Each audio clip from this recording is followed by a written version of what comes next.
कहानियां, बेबुनियाद कहानियां, फर्जी सबूत, फर्जी तथ्य, फर्जी प्रमाण, और मकसद क्या है? अरविंद केजरीवाल की राजनीति को खत्म करना, आम आदमी पार्टी की राजनीति को खत्म करना। तो बीजेपी के सरकार की भूमिका और बीजेपी सरकार द्वारा संचालित ईडी की भूमिका पूरी तरीके से इस देश के सामने बेनकाब होती है। कोर्ट का आदेश ये साफ तौर पे बता रहा है। नेक्स्ट न्यूज में आपका स्वागत है। मैं हूं आपके साथ अबरारुल हक रहमान। शराब आबकारी नीति मामले को लेकर के अरविंद केजरीवाल की जमानत का फैसला आना और फिर इस जमानत के फैसले को जिस तरीके से चुनौती दी गई, दर्शकों कोर्ट में चुनौती दी गई है, और इस चुनौती को देने के बाद जो हाई कोर्ट का रुख रहा, जो रवैया रहा, जो इस पर स्टे लगाया गया, वो कई मायनों में गंभीर हो जाता है। और इस पूरे मुद्दे को लेकर के अब सवालिया निशान ये उठ रहे हैं कि आखिरकार अरविंद केजरीवाल को जो रियायत मिली, जो जमानत मिली, आखिरकार इस जमानत के बाद ईडी इतनी ज्यादा बौखला क्यों गई है, ईडी इतनी ज्यादा घबरा क्यों गई है, क्यों वो इस पूरे मुद्दे को लेकर के इस तरीके से जो है एक नैरेटिव सेट करने की कोशिश जो है वो की जा रही है। और अरविंद केजरीवाल, उनकी पार्टी के बड़े नेताओं को इस तरीके से कटघरे में खड़े करके कहीं ना कहीं उसको पूरे तौर पर आरोपी साबित किया जा रहा है। उनके खिलाफ एक तरीके से षड्यंत्र जो है वो चलाया जा रहा है, उनके खिलाफ एक तरीके से जो रणनीति है वो बनाई जा रही है। दरअसल इन तमाम कामों के करने के बावजूद भी यहाँ पर कोई बड़ा राजनीतिक लाभ जो है वो नहीं मिल पाया है, कोई बड़े तौर पर जो स्थिति है वो सुनिश्चित नहीं हो पाई है। और दरअसल इस वजह से ये माना जा रहा है कि मुद्दा काफी ज्यादा गर्म है और मुद्दा काफी ज्यादा जो है चर्चा का विषय भी बन सकता है, क्योंकि आम आदमी पार्टी जो है वो किसी भी तरीके से इस पूरी लड़ाई को लेकर के अपनी स्थिति जो है वो बदलने वाली नहीं है। इस पूरे मुद्दे को लेकर के सियासी तौर पर वो तय करेंगे कि ये जो सड़क की लड़ाई है इसको सड़क पर लड़ा जाएगा और जो कोर्ट की लड़ाई है वो कोर्ट में लड़ा जाएगा। दर्शकों आपको बताएं कि इस पर जो हाई कोर्ट की तरफ से स्टे लगा है, दरअसल ये स्टे कई महीनों में गंभीर हो जाता है। और खुद संजय सिंह ने इस पूरे मुद्दे को लेकर के सवाल उठाए हैं और ये कहा है कि दरअसल ईडी इसको कैसे जो है चुनौती दे सकती है, क्योंकि लिखित में तो कोई तरीके से बात आई नहीं है सामने।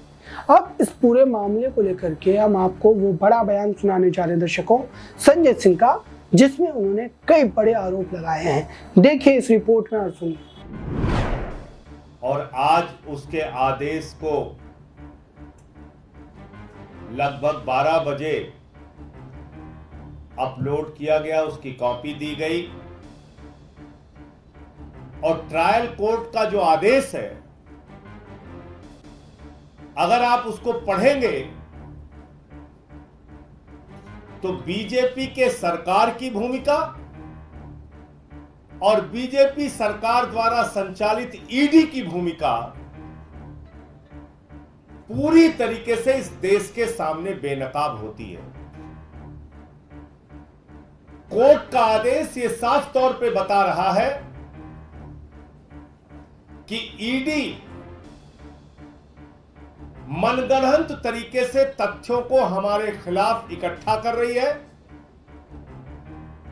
ईडी मनगढ़ंत तरीके से जो कागजात वो अपने पक्ष में बनवाते हैं उसको न्यायालय के सामने प्रस्तुत करते हैं, यानी कि दबाव में बयान लिए जाते हैं,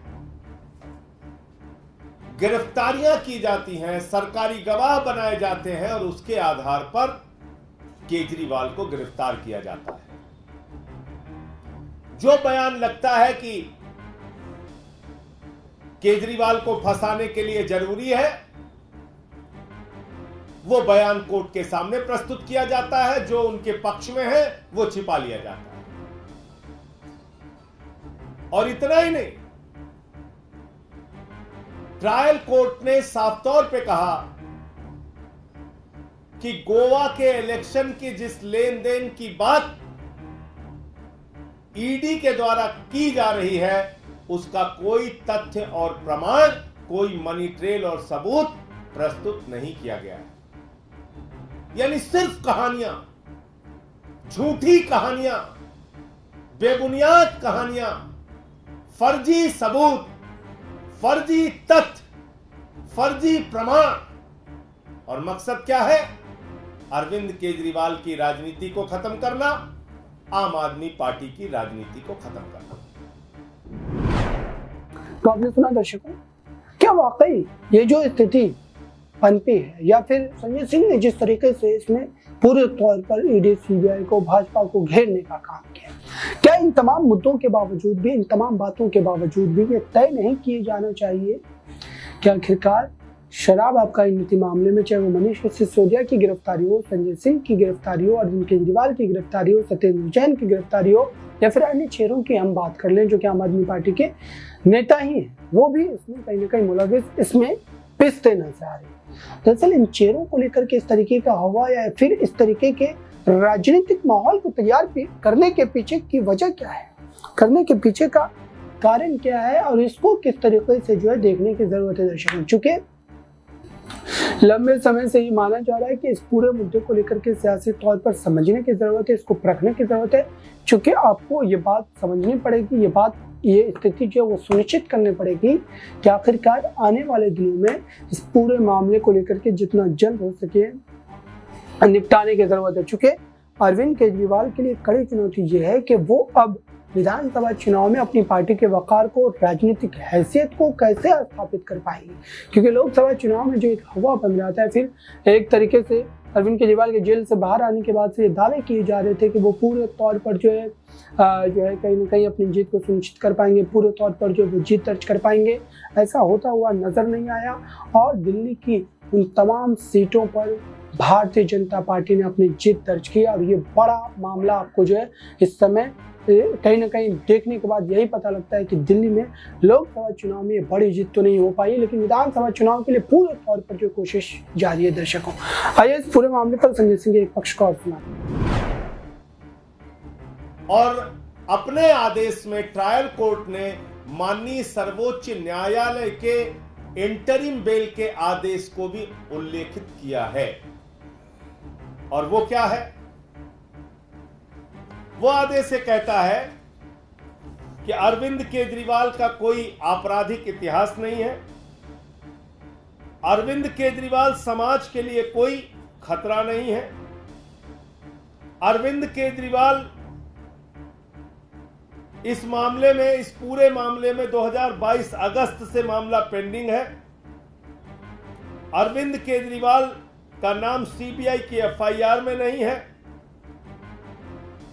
अरविंद केजरीवाल 21 मार्च 2024 को अरेस्ट किए गए और उनकी गिरफ्तारी वैध है या अवैध है, यह मामला अभी भी माननीय सर्वोच्च न्यायालय के समक्ष विचाराधीन है। उस पर फैसला आना बाकी है। अब एक एक पैरा अगर आप इसका पढ़ेंगे तो आप समझ जाएंगे कि किस तरीके से भारतीय जनता पार्टी ने आदेश की कॉपी आपको मिल भी गई होगी, और आपको अभी मैं पढ़ के भी बता देता हूं कुछ इंपॉर्टेंट जो पैरा है उसके, किस तरीके से बीजेपी की सरकार ने, पूरी की पूरी भारतीय जनता पार्टी ने एक गहरी साजिश रचकर दिल्ली के मुख्यमंत्री अरविंद केजरीवाल को जेल में डाला, मनीष सिसोदिया को, सत्येंद्र जैन को मुझे पकड़ के जेल में डाला। और कोई मकसद नहीं है, सिर्फ मकसद है एक, केजरीवाल की राजनीति खत्म करो, आम आदमी पार्टी को खत्म करो। जब कल आदेश आ गया तो पूरी की पूरी ईडी सदमे में चली गई। सदमे से बेचारे निकल ही नहीं पा रहे थे। तो आपने सुना दर्शकों, क्या वाकई ये जो बातें कही जा रही है, ये जो स्थिति आपके सामने रखी गई है संजय सिंह के द्वारा, आपको क्या लगता है दर्शकों?